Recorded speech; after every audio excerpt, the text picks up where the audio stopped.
Hi there, I'm Alyson, and I'm the crocheter. And I'm Vivian, the knitter, and you're listening to Keep Calm and Carry Yarn.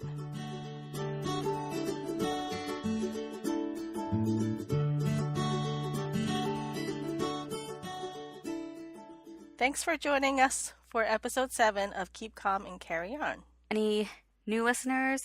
See we have some new subscribers and also any returning listeners. Thanks for joining us today. Thanks to those who said hello on Ravelry. We have Lisa, who is Dooley, Judy, who's 2B Loop 2, and another Lisa, who's Lisa Anif, Mary Grace, who's MG Comancho, and Simon, who's Maggie Vienna. So they had said hello on Ravelry. And thanks also, we started a BuzzFeed result thread in Ravelry also, and some people have been sharing their own results for the BuzzFeed quizzes, which is fun to go through.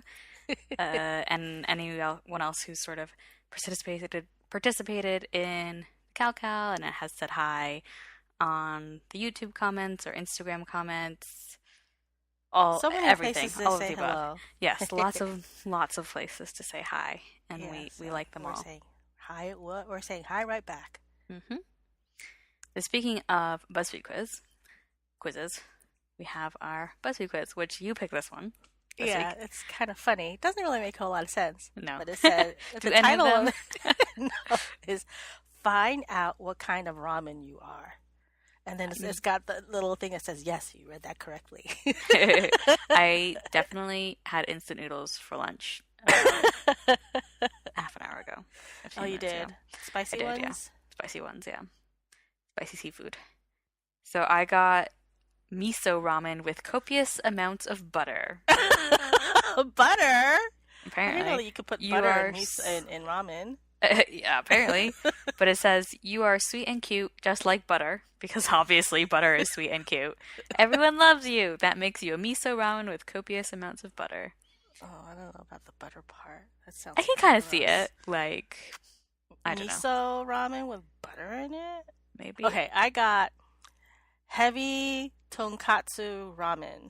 You are very unique and tend to get deeply involved in your hobbies. That makes you a heavy tonkatsu ramen, which is very apt, I think. I do get very heavily involved in my hobbies. I don't know exactly. She says on her knitting and crocheting podcast. Yes. Do you know what tonkatsu is? I forgot to look it up, but I'm looking it up right now. Well, because the brand of ramen that we get, one of them, there's like chicken flavor, beef, sesame, and one of them I think is that tonkatsu, and I have no idea what it is. It is. This broth is milky white and unctuous. Unctuous? I don't know. Thanks to pork marrow bones in fat cooked for hours. That's why it's heavy. Tonkatsu broth is the holy grail of noodle soup broths. It's thick, creamy, and nearly white in color. I see. So it's a pork broth. Yeah, from pork bones that have been simmered to smithereens. This is according to Mark on norecipes.com. He has an Asian face, so I'm assuming he knows what he's talking about.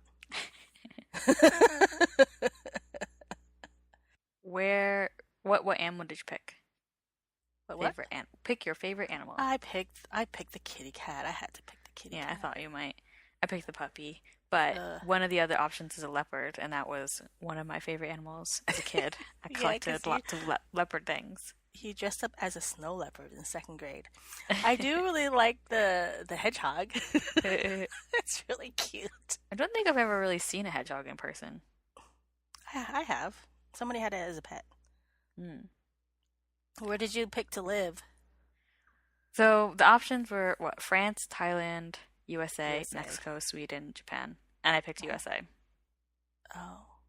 Just because, I don't know, because of the idea of, going back home to live at some point. Uh-huh. Well, since I already live there, I didn't pick there. I picked Sweden. Oh, I think Madeline did the quiz too, and she picked Sweden too. Really? That's interesting. Uh-huh. Actually, I might have picked Sweden as well if I didn't pick the US. Uh-huh. About Yeah, your best feature. I said that I'm friendly. Oh, so did I.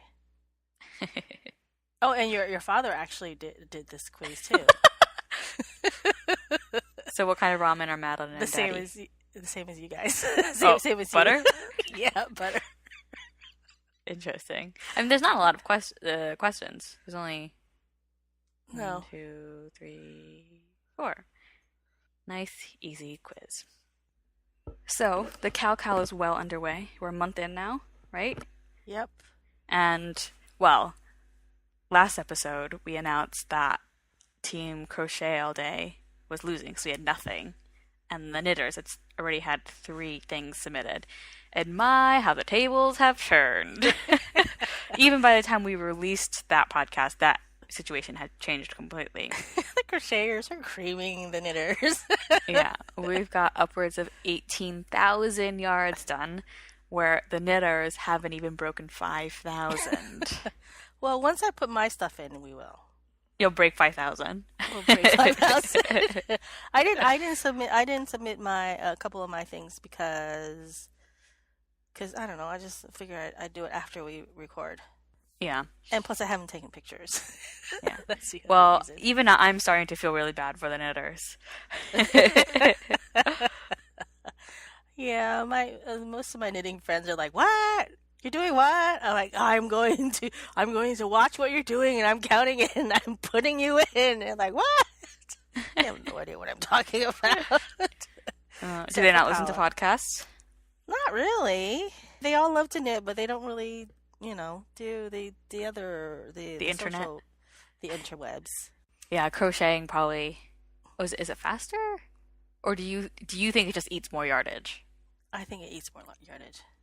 Yeah, but like also the nature of the projects. Like we have one blanket submitted, Uh-huh. and I think crocheting a blanket is a lot quicker than knitting a blanket. I feel like Maybe. I don't know. So if we do this again, maybe we have to think of a knitting Just handicap teams. Or we can just do teams. teams. Like we can divide people in teams somehow. But Like then eeny, meeny, miny, mo. yeah, but what if someone wants to join in halfway through or something? Oh, I don't know. I'm sure you can think of something. Or you're just gonna have to appeal to all the knitters out there because we definitely have more people submitting for crochet in the first Yes, place, we do. and that's only part of why we're so much higher up. That's okay. We're having fun. Yeah, no, it's really good to see who's using the hashtag on Instagram and Uh-huh.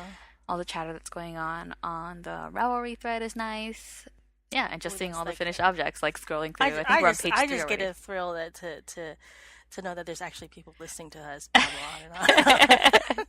That's our knit along, crochet along. We Hmm. have some other along news from other podcasters. Hmm. Emily of Anders Mill Knits, Who we've mentioned before. we have mentioned, she's absolutely adorable. I love the way she giggles because she always puts me in a good mood. But she's doing a knit along with a few other podcasts. Karen from Simply Stashless, Amy from Hudson Valley Knits, and Helen from Giddy Knits. I guess they're all knitters. And their craft along runs from June 1st to August 31st. And their theme is stripes. So it's the summer stripe along. They're welcoming all crafts, knitting, crochet, weaving, spinning, sewing, embroidery, etc. And they've got a hashtag SSACAL on Instagram and Twitter. All fiber projects must consist of a minimum of 50 grams of fiber, and all fabric projects must contain a minimum of 3/4 of a yard. They're going to do swaps and hangouts and prizes. It sounds like a lot of fun. I don't have anything planned with stripes on it this summer. Socks? So. Oh yeah, I do have. I already started them though. I have to start a new pair. Which pair Before I have you finish started already that have stripes? the ones The ones for Sam? For Sam, yeah. Yeah. That I'm doing the foot now. Nice. Yeah. And then you have something else. Yeah, Talk so about. speaking of cows, I'm also going to be participating in another Cal this summer. And it's called the Summer of Romance Cal, and that's being hosted by Elizabeth from Crochet Cakes and Claudia from Crochet Luna, and that starts today as of our recording, which is June 3rd, and that goes till August 5th. And the whole idea of that is to create something that is inspired by a couple of some sort, whether it's from literature or TV or film. And the couple that I picked were Claire and Henry from The Time Traveler's Wife, which we've both read. That book came out a while ago. That was, what, It high did. school? Were you still in high school when it came out? Yeah, yeah. But it always makes me cry, and I love a good book that makes me cry. And I I like remember the movie as well. I picked out that book only because I loved the cover? little shoes, the cover, the Yeah. little girl shoes, and the man shoes. I thought that was really cute. Yeah, but it's a really good book for anyone who hasn't read it or hasn't seen the movie. Yeah, the book is definitely a lot better than the movie. I mean, I'm not saying the movie's bad. The movie's good, but I like the book better. Though I do have to say, I read the book first and then I listened to it. Like later on, I was like, oh, if I had listened to it first, I would not. It would have been hard because you jump around. Because spoiler, it's about time travel. You jump around, and with a book, with like a book, if you set it down and then you come back to it, the next day, like, wait, what's the time period again? You can look back, like, oh, okay, this is Right. adult Henry, or I mean, adult Claire, or little Claire, or whatever. So, but when you're listening to it, you can't really do that. So you just have to keep listening on and You just just power through. Yeah. Yeah, so I've picked a scarf to do that's very sort of structural looking because Claire in the book and in the movie, she's an artist and she makes paper sculptures. So that's what sort of inspired me. But so I haven't started that scarf yet. But today's the first day. So. Today's the first day. Yeah, but I was just thinking about in terms of whips because we can just move on onto whips. Well, I still have the Bayside pullover that I'm making for you. I did start the sleeves, but I started getting not tired of it, like a little bored. Mm-hmm. So I started a new hat, and yesterday it was actually an FO. Oh no! But I decided it's the Peary Floors by Kate Davies. And Is that the one that was in the Yeah, that's show? the one that was in Shetland in the show. I decided that I want to line it. With fabric? No, I'm knitting it. Oh, nice. Yeah, because I didn't want little fingers to get caught in it. In the pull at floats. the Mm-hmm. Yeah. Well, this is a funny story. I started the hat and was so excited to get to the chart that I didn't read ahead, and I started the chart without doing increases. So I was like, did the one repeat of the chart, and Paola's looking at it. It's like, that looks kind of small. I'm like, well, it's for a 9-year-old, and if it fits on my head, it'll be fine for her. Like, you can squeeze my head through the. And I was like, yeah, it really is small. And I looked at the thing again. I was like, oh crap, I was supposed to like increase by like 20 stitches or something like that. So I'm like, oh crap, what am I gonna do? You're gonna rip it out? I was like, I'm not gonna rip it out because like it's color worked, and it's like when you rip it out, it's all tangled, and plus the yarn has been cut. Oh no! So like, you know what? So this is gonna be for baby Natalie. Aww. So that's the other reason why I decided to line it, because she's little. She's only 1.5 years right now, and I didn't want her fingers to get stuck in the floats, and also it'll make it so that it's not so big on her because she's only 1.5 years, and this might be too big for her if it wasn't lined. Mm-hmm. Right? I could see her wearing that hat. Yeah, me too. But so because I didn't read it, so I didn't have the correct amount of repeats going around, the crown decreases was like completely like, oh, I had to figure that out, how to do that.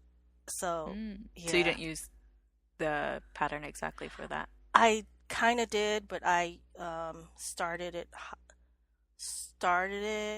at a different place, and yeah, I didn't. And also the other thing is because I was originally making this for your cousin who's 9, and I didn't want to use the original yarn that I had bought for the pattern, because it's not superwash. Uh-huh. And so this is just leftover sock bits. Oh. Yeah, So did you so have enough of each color to do it as the pattern prescribed, or did you have to fudge some of the colors? I did have to fudge the yellow.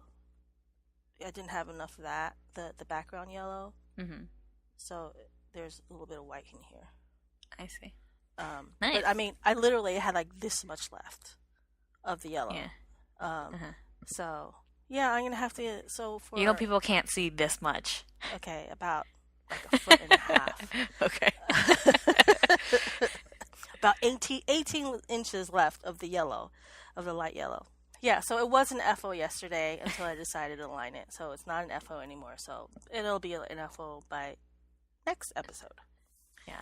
Yeah. It's So basically an FO. Nothing from the outside is going to change, right?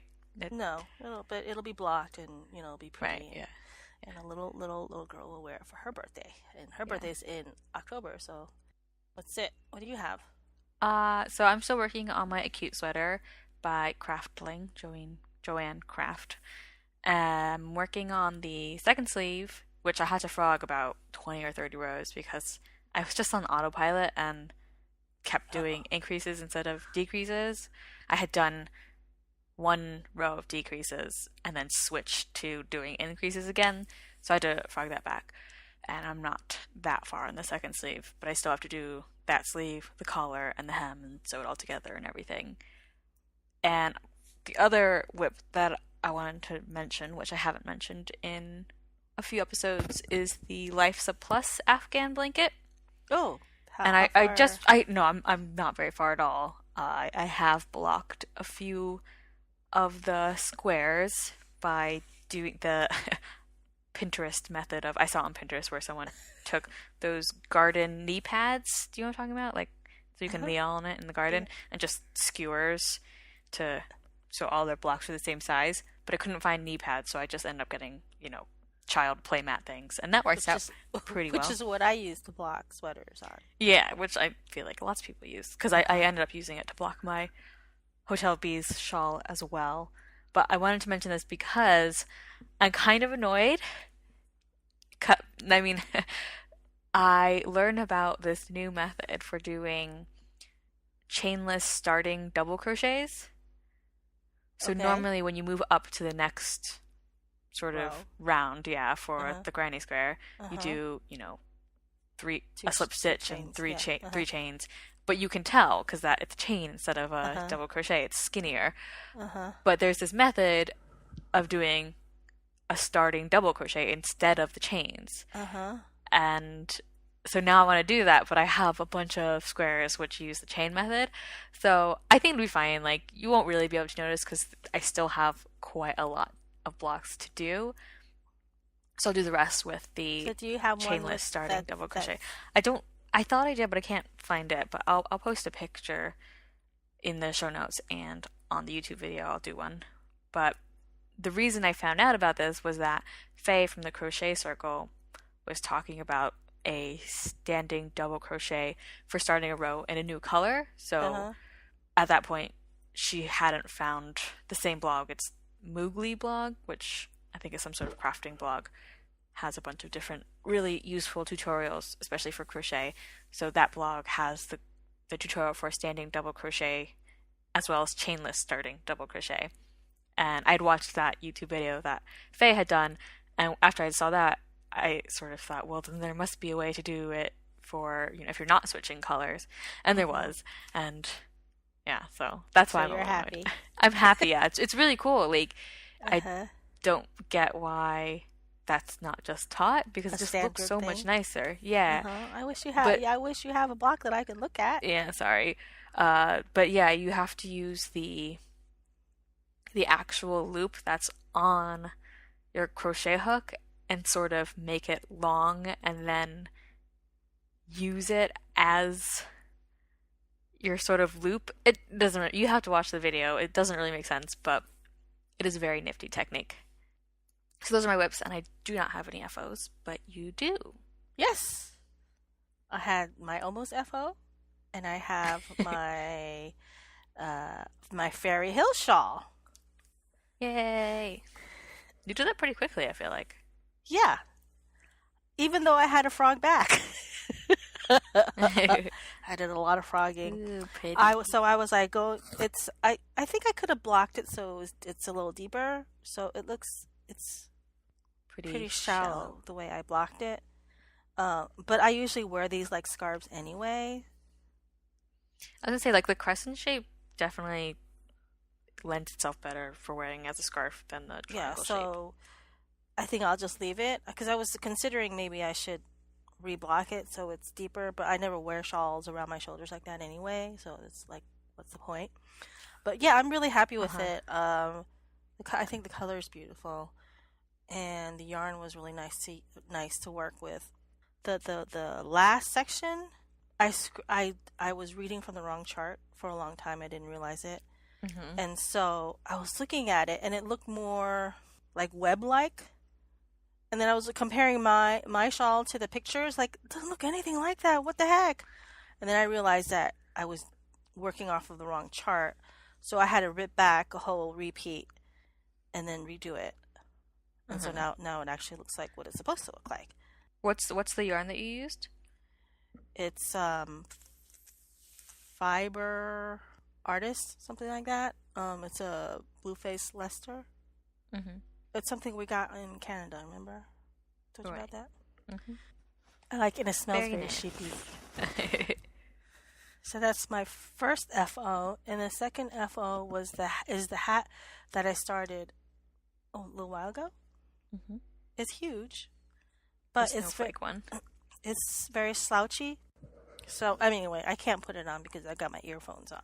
I still have to sew the braid thingy on and weave in the ends, but Uh-huh. I'm done That's the split back snowflake. Why is it called split back? What makes it split because back?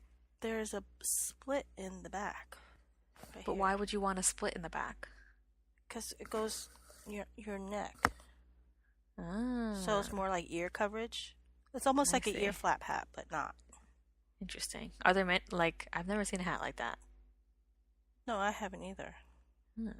You definitely never have not mentioned that in any of the previous episodes or when we've talked. That has a split back?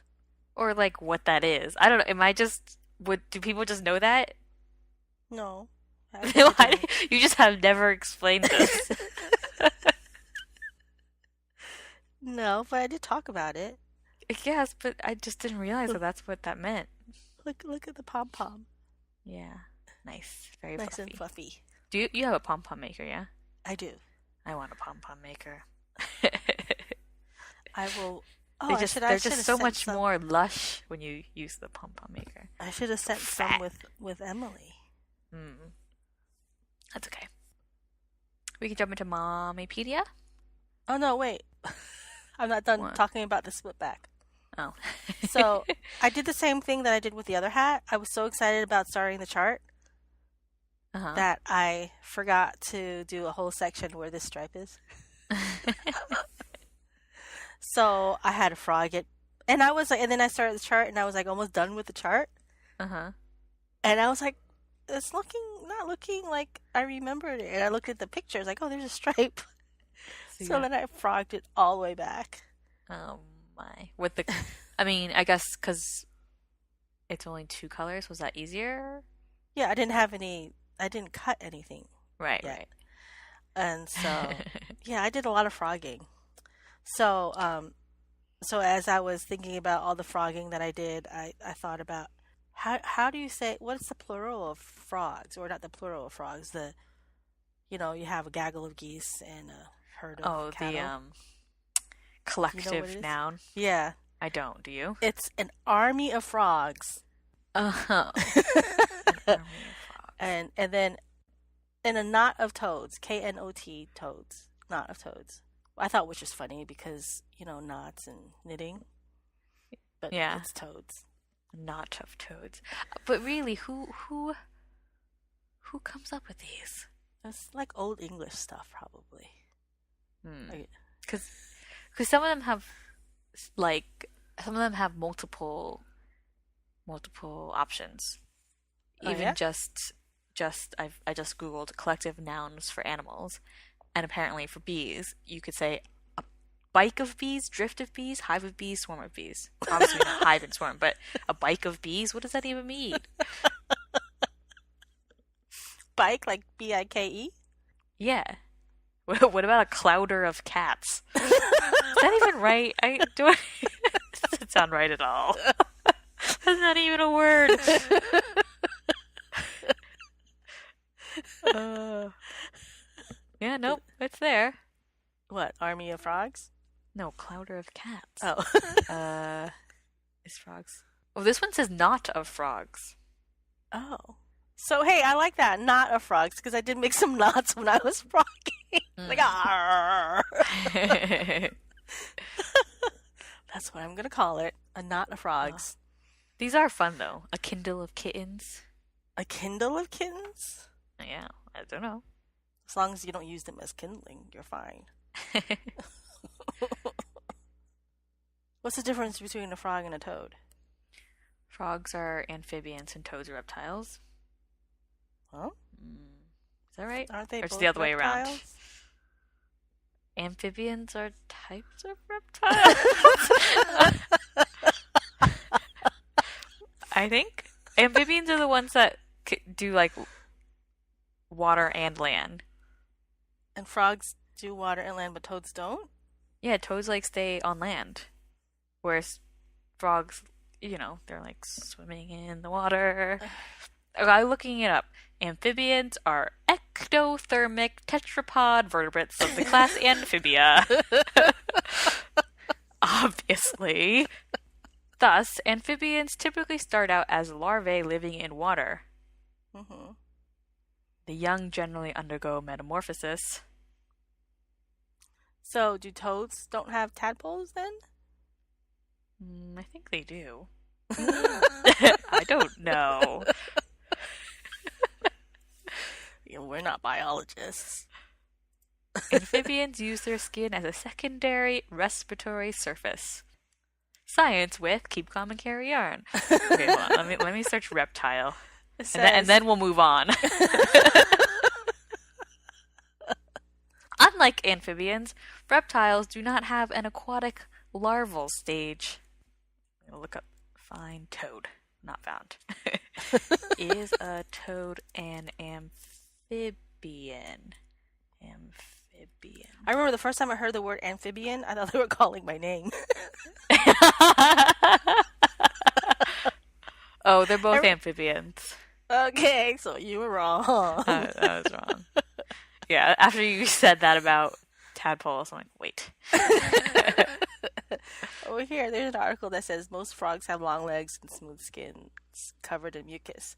Toads generally have shorter legs and rougher, thicker skins. All toads are frogs, but not all frogs are toads. That's what petplace.com says. Okay. Wait, all frogs are toads? All toads are frogs, but not all frogs are toads. So toads are like a special type of frog. A subsection of frogs. Apparently. Huh. Okay, enough about frogs and toads. Frogs and toads. We just went way off.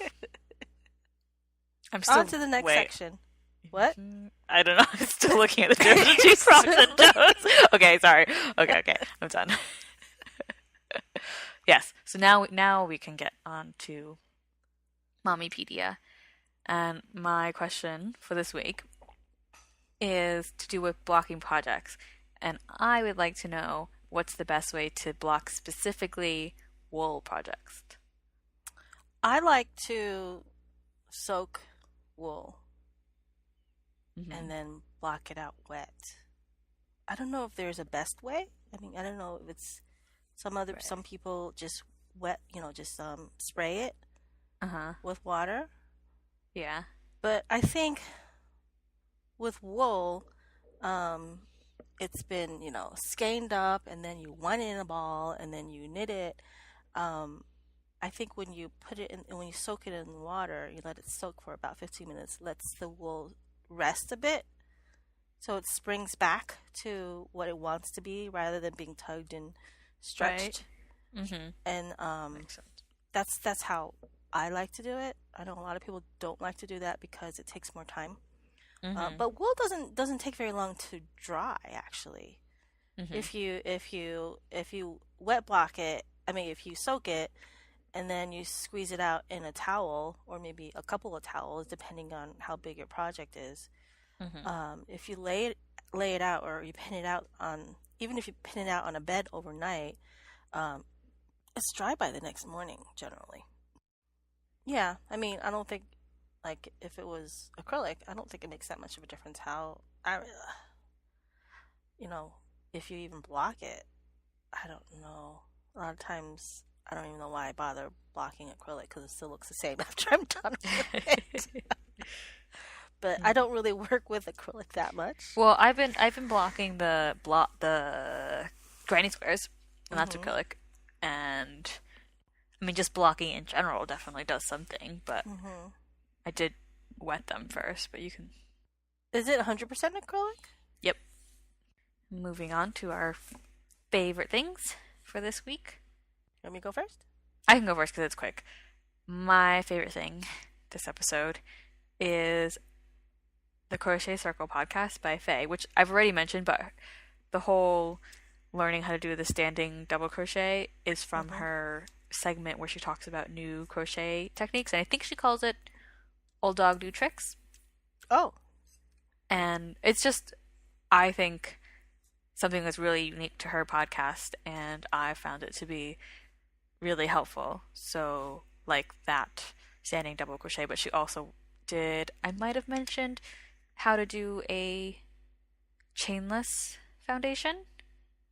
And I say how to do it. She doesn't, it's not a tutorial. She doesn't show you how to do it, but rather she finds these new techniques and then she talks about it, and she'll sometimes talk about how they work. And for the chainless foundation, she had worked up something that used the chainless foundation and one that used the regular chain foundation, and just talked Mhm. about the pros and cons of each, which is really cool.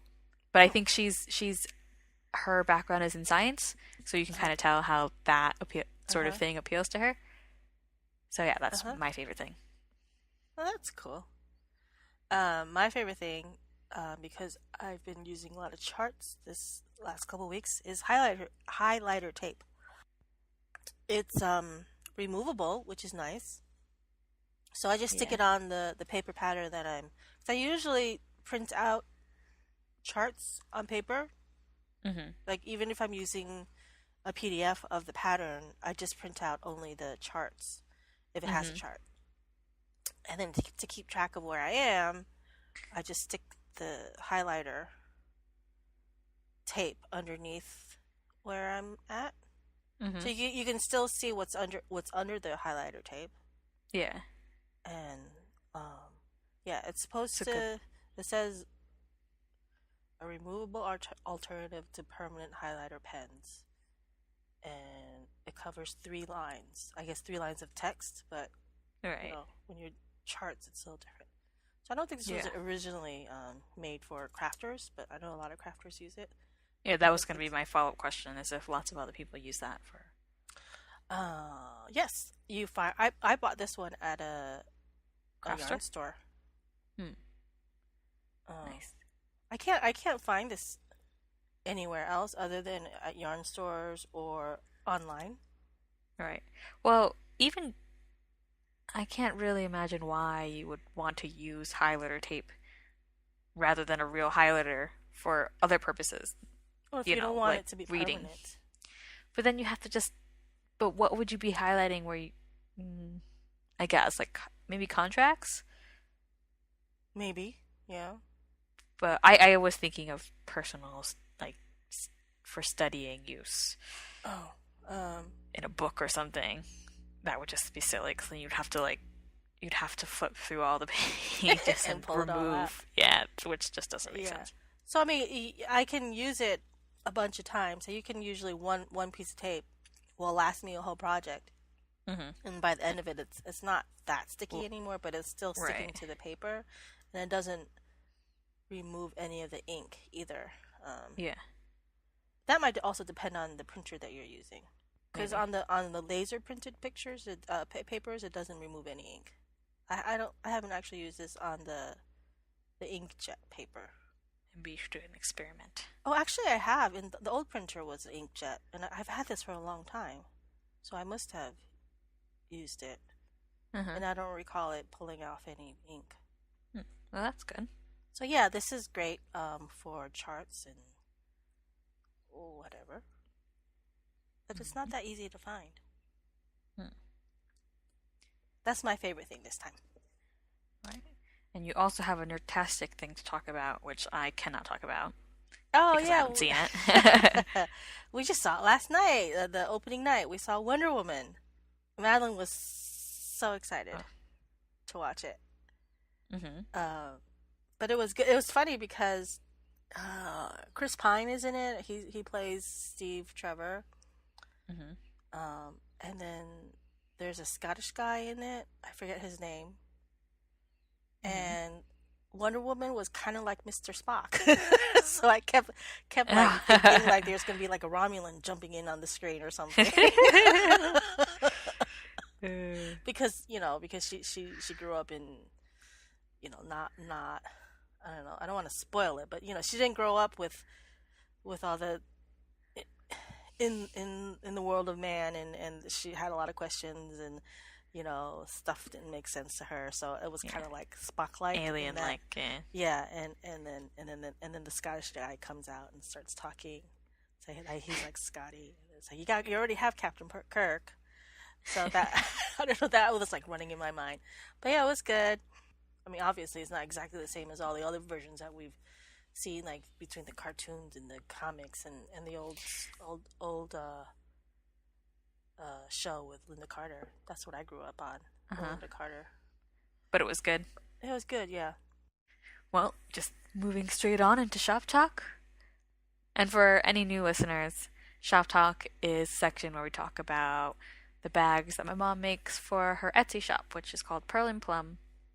Our Etsy And shop. well, you make the bags. Yes. I just do some of the. Administrative It's not even. stuff. Yeah, yeah. Mm-hmm. I made a couple of new Notions pouches. So this one I've already made. So it's not a new one.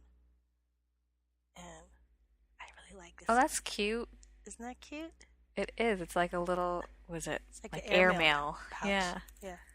Oh, cute. What does the fabric on the back look like?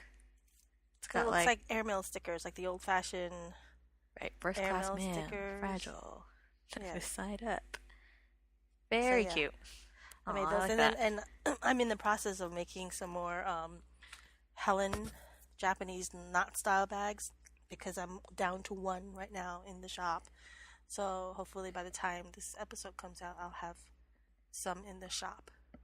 Mm-hmm. Uh, I thought you were going to mention the fact that you sold out of all of your exclusive sock bags for Boston Jen's Down Sellers Studio yeah, I podcast sold out all the original knit ones, along and then there was interest for more, and I'm like, I ran out of the umbrella fabric. umbrella fabric, and I couldn't get any more because it's all out everywhere. Mm-hmm. And so I picked a different fabric to go with the fishies. And The mermaid. I love that mermaid yes. fabric. Yes, so we've already sold a couple of them. Well, other than making lots of bags, what else have you been up to? Mowing the lawn, fertilizing, doing yard work. It's finally warm enough for that now. Yeah. It had been really cool. It was like in the 50s for a while, but we had a couple days where it was the 90s, and then all of a sudden it was in the 50s. So it was just, though we've had a lot of rain, so that's good. And we're not in a drought anymore. Mm-hmm. Not a whole lot. It's just, same old, same old. I haven't gone on any adventures or anything, not since New Hampshire sheep and wool. Well, I just had Emily, my sister, visit for about a week. She just left yesterday. And we obviously did lots of things in Edinburgh 'cause she's never been to Scotland. But we also went up to the Highlands on Wednesday. And that's the first time I've really been into the Highlands, I think. Because we passed the sign and everything. It said, "Welcome to the Highlands." So we did a road trip to Glencoe, which is about maybe 3-4 hours away. We had a stop at Dune Castle, which is where they filmed parts of Monty Python and the Holy Grail, but also parts of Outlander, which is one of our favorite book series slash TV series. Yep. It's the location of Castle Leoch. So it was actually big. I thought it was more of a ruin, and it was less of a ruin than I thought it was going to be. Mm-hmm. And so they had audio guides, free audio guide that came with your ticket. They also had a few points that were specific to Outlander. I think there was 3 different audio points, and when you listen to it, it was Sam Heughan who told you a bit about, not about the history of the castle, but about how they filmed there and stuff. Uh-huh. So that was cool. And then we carried on up to Glencoe, and it was just totally beautiful. Just the drive up there, even all the mountainy bits and the water. It was a beautiful day. It was blue skies, fluffy clouds, really warm. So all the water that we passed looked particularly blue, with the blues, reflecting the blue sky. And yeah, look, like the pictures that you posted, it looked like you guys had gorgeous weather. But we drove to the Three Sisters, which are a set of 3 sort of mountainy hilltop things. And the idea was that we were going to do this walk to this lost valley where the Clan MacDonald used to, I think, hide the cattle that they had rustled from other clans or something. So it was meant to be a not too difficult walk. I had looked it up online, and someone had posted pictures of them and their 4-year-old doing it, and I was just thinking, well, if a 4-year-old can do it, we can do it. It'll be fine. Mm-hmm. So we go, and we're climbing up these really steep path. It is a path. It was sort of paved with big rock things, and in some places it was almost like a staircase, and in other places it was more like it was paved. But then in other places it just felt like you were just climbing up a side of a mountain, and it seemed really close to the edge, and I definitely got nervous. And the higher we get, we realize it seems like it's going in the wrong direction.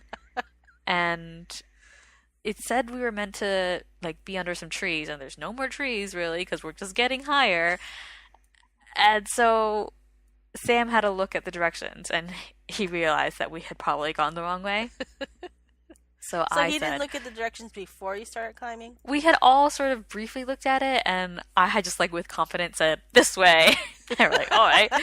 But there was a bridge, and the bridge looked the same and whatever. And anyway, I asked the people who were just behind us, and they were coming up with their dog, if they were also looking for this lost hidden valley. And they said yes. And I said, I think we might be going the wrong way. But the man said, no, I think this is the way. I have directions that have pictures and da-da-da. It was probably the same directions that I have. It's a popular website that has different walks and hill walks and stuff. And there were people coming down the hill as well. So we asked them, oh, were you at the hidden valley? And they said, oh yeah, it's another 90 minutes. And we had already, and I was just, the website had said it was a 2.5-mile walk, I think, there and back again. We were just sat there thinking, we've definitely gone the wrong way. Even if that other guy thinks, they think they've gone the right way, but there must be another way.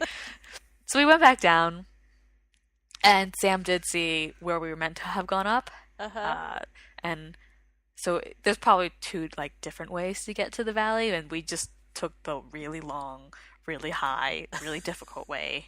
And I'm pretty sure that other man and woman and their dog were meant to have gone the easier way as well, but they were just sticking it out, and they had lots of stuff because they were going to go camping for stay there overnight.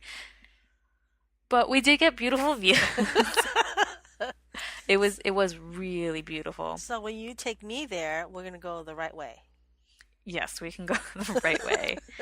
And even just we had to cross over a little mini gorge. It was the River Co. And so on our way down, we sort of stopped by the edge, and the water was just so clear and very cold, obviously. But yeah, so that was our little Highland mini excursion. We drove back, and we stopped at a few places. We brought snacks. We had lunch on the way up at a pub. Oh. But on the way back, we stopped on the side of the road a couple times just to take some pictures. There was a big waterfall, which was funny because there was a man in the waterfall because it was one of the ones that sort of comes down to a pool and then comes down again to a pool and then goes back down. So he was the top uppermost pool, and he was there without. I think at that point he had his bottoms on, but like no shirt. And he spotted us and like a few other people on the sort of viewpoint by the road. There was a little balcony that you could go and like take pictures of the waterfall. And he's sort of like looking at us, thinking. And we're still there thinking, is he looking at us? He's definitely looking at us, and he's sort of smiling like he doesn't know what to do. And then He didn't have then any it pants becomes. on? No, he had pants on, but then he didn't. So I think he had sort of popped out and decided to do this like when no one was really around because there wasn't really anyone on the viewing platform when we got there. But then when we got there was us plus some people behind us. So then he probably got nervous and was thinking, well, now there's people there and they can see me. But he was far enough away that he just carried on, got naked, got into the water, which must have been freezing. And as he came out, like, we got some view of his butt. But, he was far enough away that we couldn't see his junk from there. Was it at least a nice looking butt? Well, his butt was fine, yeah. I don't know. That's funny. That's crazy. I hope he had a towel at least. Yeah, I don't know. I do not know. Sure, the water. Oh, I saw the stone skipping that you guys did. That's funny. Yeah. Sam's pretty good stone skipper, or he calls it skimming. Uh-huh. But he showed me and Emily how to do it as well. And actually, Emily has a video of me failing, but I did do it a couple times, so that You've was cool. skipped stones before. Have I? We in Smuggler's Notch and the little. I don't think I've ever really done it very successfully. Yeah, I think we've run long enough now of me just babbling. Okay. So, with that, you can find our. Do you want to do the spiel, or shall I just carry on? No, you can do it? the spiel. You can find our show notes at kcacypodcast.wordpress.com. Our Instagram is KCACY Podcast. You can also find us on iTunes or YouTube, which you probably already know because you're probably listening to us by one of those methods. And you can also find our Ravelry group at Keep Calm and Carry Yarn Podcast. And you should join in on the Cow. Please, we need more knitters. Please. Yeah, especially if you're a knitter, join in on the Cow. Even I am taking pity on the knitters at this point. And you can also let us know what kind of ramen you are on the Ravelry group. That'll be interesting. So, thank you for listening. And remember to keep calm and carry yarn.